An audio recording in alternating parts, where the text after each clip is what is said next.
Fernando Avellán, abogado, experto en derecho sanitario, asesor legal de la SEF. Muy buenas tardes. Buenas tardes y gracias por invitarme. Buenas tardes y todo un honor el tenerle aquí hoy, porque yo creo que es una de las personas que más saben en cuanto a leyes en este tema. Bueno, me dedico desde hace bastantes años a esta parte del derecho, ¿no? Que sería el de la medicina reproductiva y bueno, pues algunos casos he visto, sí. Hablábamos la semana pasada ya en este mismo espacio y se comentaba que España tenemos un país quizás con la ley más permisiva en cuanto a técnicas de reproducción asistida. ¿Eso es así? Realmente en el entorno europeo no hay una como la nuestra.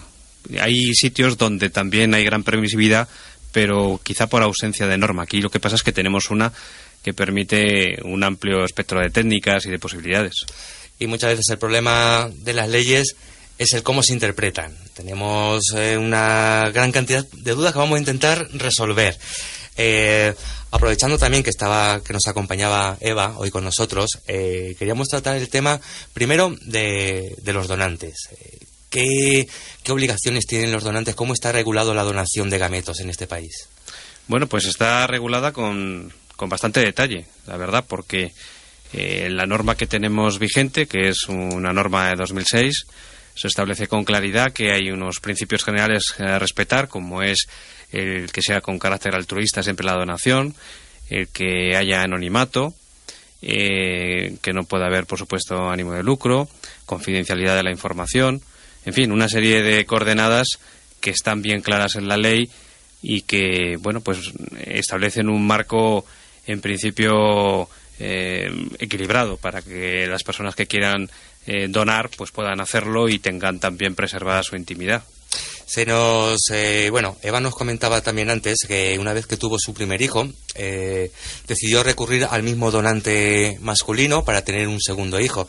Sabemos que la ley nos dice que solamente puede haber 6 niños nacidos de cada donante, ya sea masculino como femenino, pero ¿hay algún tipo de excepción? Quiere decir, en este caso, que simplemente va a ser aumentar una familia, ser hermano, ¿puede haber excepción o la ley es...?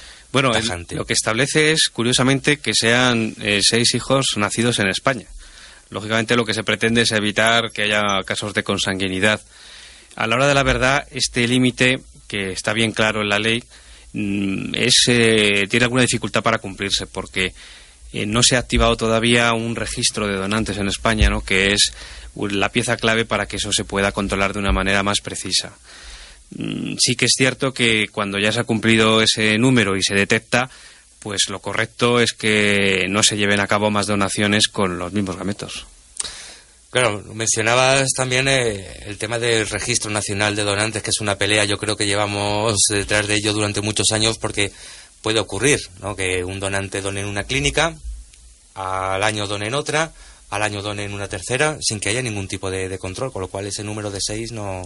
Efectivamente, esto es un problema que sale en muchísimos foros y que además se complica cuando resulta que se han generado ya embriones, porque si hablamos de los gametos, pues todavía la descongelación de los gametos tiene una consideración menos gravosa, ¿no?, que cuando hablamos de eliminar un embrión. Por tanto, es un tema que tiene que, yo creo, de alguna manera afianzarse en el futuro, creando ese registro que verdaderamente están esperando todos los profesionales de la reproducción y los propios pacientes de hace muchos años. Entendemos también que la donación es altruista, pero sin embargo sabemos que mucha gente dona a cambio de una compensación económica. Sí, cuando oyes a los clínicos, verdaderamente la mayor parte coinciden en que lo que motiva, sin ninguna duda, más que ninguna otra cosa, a acudir a ser donante es esa compensación que en el caso de las mujeres, por razón de las complicaciones que pueda tener, pues es mayor, ¿no? También se han detectado algunos casos de verdadero altruismo, ¿no? Algo falla en el sistema, no cabe duda. Según la ley, ¿qué puede exigir una receptora a la hora de exigir un cierto tipo de características físicas de un o una donante, o de un cierto En las clínicas muchas veces recibimos peticiones de que quiero que mi donante se dedique a esta actividad profesional, quiero que tenga estas características. ¿Qué nos dice la ley? ¿Qué pueden elegir y qué no?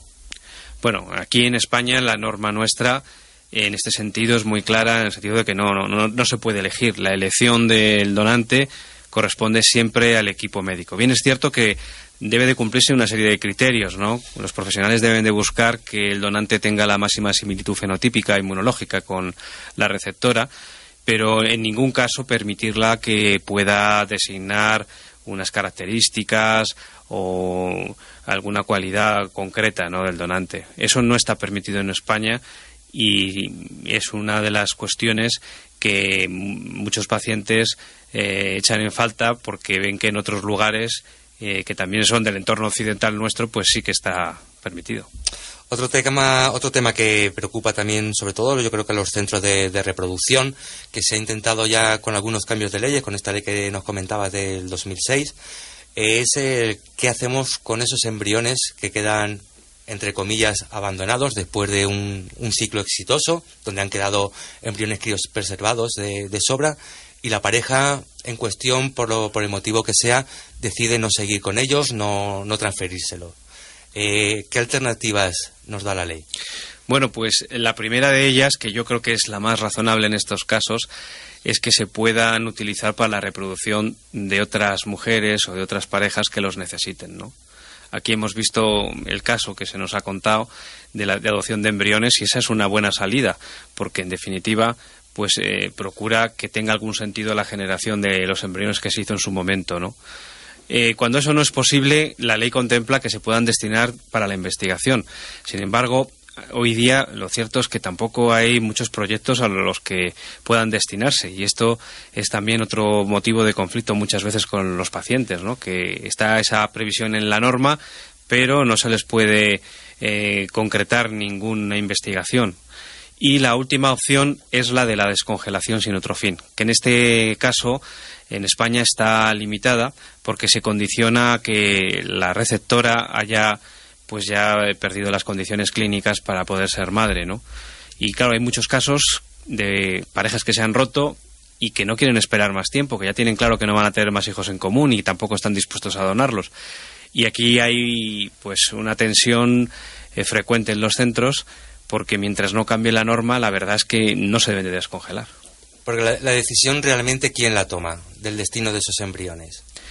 Primero, los pacientes, pero esa decisión tiene que estar avalada por esas circunstancias médicas que han de constatarse, en primer lugar, por el responsable médico que esté con ellos y luego, además, con 2 informes de expertos independientes al centro que puedan aseverar que esa mujer ya no está en condiciones de seguir un embarazo y, por lo tanto, que no tiene sentido la continuación de la congelación. Y una propia pareja puede negarse a decir, no quiero que mis embriones vayan con fines de investigación, por motivos éticos, los que sean. Pero es que tampoco quiero que vayan destinados a otra pareja porque, bueno, no quiero tener hijos míos por ahí, como nos dicen en algunas ocasiones. ¿Qué alternativa tenemos ahí? Bueno, yo creo que en estos casos la cuestión hay que cogerla con un poquito de antelación. Es decir, la pareja debe ser sometida a una entrevista cuando va a iniciar su proceso en la que se les pongan las alternativas y las circunstancias en las que puede tomar sus decisiones. Y también se sondee un poco cuál es su proyecto reproductivo concreto. Si su proyecto va a ser intentar un ciclo para una sola gestación, pues ya de entrada hay que tratar de no generar embriones sobrantes, o por lo menos los indispensables, de forma que no se genere un problema a posteriori porque no se ha actuado correctamente desde el punto de vista de la práctica clínica en su momento, ¿no?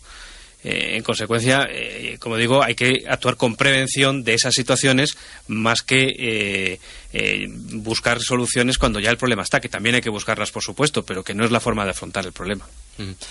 El tiempo, la verdad, que va demasiado deprisa. No me gustaría acabar contigo, Fernando, de hablar sin tocar un tema que sí me parece interesante y que me gustaría también que la doctora Garijo nos diera su opinión. Me refiero a que en este verano se está haciendo llegar a los distintos centros de reproducción asistida, a las distintas clínicas, tras petición de la Unión Europea al Ministerio de Sanidad, unas fichas del sistema de biovigilancia en técnicas de reproducción asistida con la finalidad de, bueno, recoger hacer un registro de todos los efectos adversos, errores o fracasos que ha habido en la clínica. Primero me gustaría saber vuestra opinión. Bueno, yo lo que puedo decir es que esa pedida de datos está prevista en la normativa española, que proviene de una directiva europea, y de lo que se trata es de tener una mayor fiscalización y control sobre los problemas de seguridad biológica, ¿no? Por lo tanto, más allá de que pueda estar mejor o peor hecho ese test o esa documentación, sí que es algo, entiendo, positivo, porque redunda en la mayor seguridad de los tratamientos, ¿no? No sé si han empezado a llegar, doctora Garijo. Sí. Yo lo que creo es que hay que poner primero los cimientos en España. O sea, que estemos pensando en pasar datos a Europa cuando no sabemos los datos que tenemos en España, pues es algo que no es real.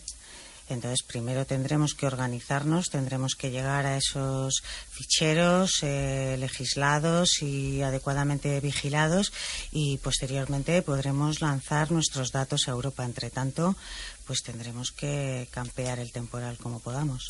Y luego, echando también un breve vistazo a lo que te piden reportar a Europa en estas fichas de biovigilancia, bueno, me llama a mí mucho la atención que pidan errores flagrantes en las clínicas. Es decir, en ese cuestionario te preguntan: ¿ha habido alguna vez un error en el que hayas transferido embriones de una paciente a otra? ¿Un error en el que haya habido una equivocación en muestras?